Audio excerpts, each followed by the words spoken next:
UP ATS को 24 साल के मूक बधिर छात्र के परिवार वालों से बात करने पर धर्मांतरण से जुड़े कई कोड मिले हैं। हालांकि कई कोड अब भी अनकोड नहीं हो पाए हैं। मूक बधिर बच्चों के लिए साइन लैंग्वेज में वीडियो यूट्यूब पर अपलोड किए जाते थे। अगर कोई बच्चा वीडियो को लाइक कर देता तो उसे कोड वर्ड में अल्लाह के बंदे उर्दू में लिखा जाता।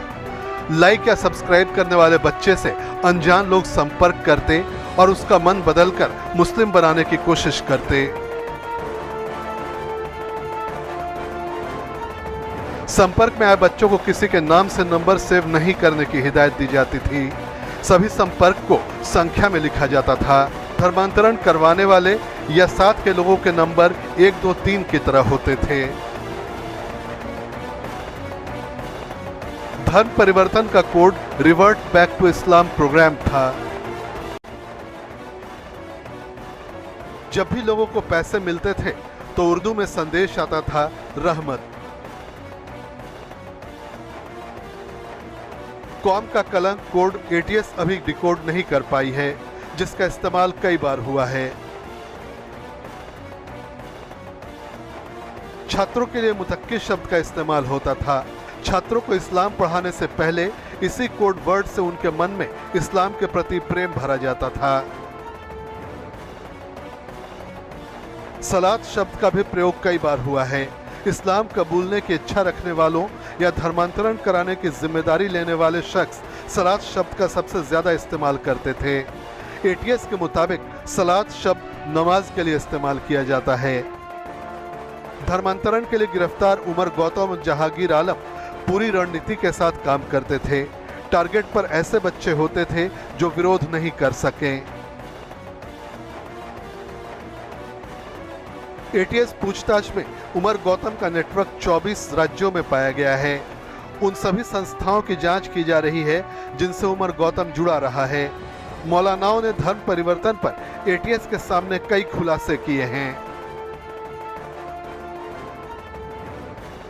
धर्म परिवर्तन के लिए ज्यादातर जगहों पर स्थानीय मस्जिद हरकत में आती हैं।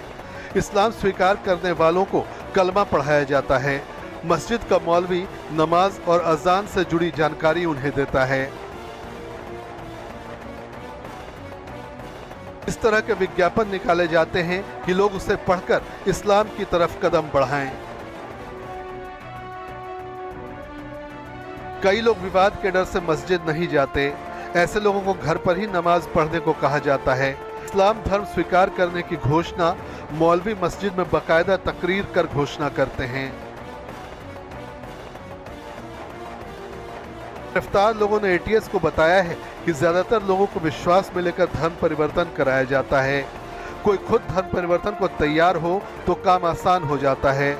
जबरन इस्लाम कबूलवाने में विवाद होने का डर होता है। धर्म परिवर्तन से पहले दिव्यांगों की खूब देखभाल की जाती है। उन्हें साइन लैंग्वेज में समझाया जाता है। जो पढ़ सकते हैं उन्हें इस्लामिक किताबें दी जाती हैं और हर रोज इस्लाम धर्म के बारे में लेक्चर सुनाए जाते हैं ताकि वह धर्म परिवर्तन को प्रेरित हो सके। मूक बधिर या दिव्यांग लोगों को पहले टारगेट किया जाता है क्योंकि ये विरोध करने की स्थिति में नहीं होते। इसके बाद गरीबों का नंबर आता है। पहले नेटवर्क ऐसे लोगों की सूची बनाता है, फिर उन लोगों पर काम होता है।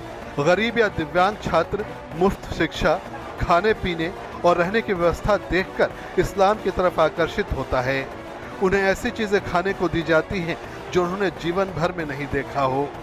बाद में धर्म परिवर्तन करने वाले छात्र का परिवार भी उनसे जुड़ जाता है।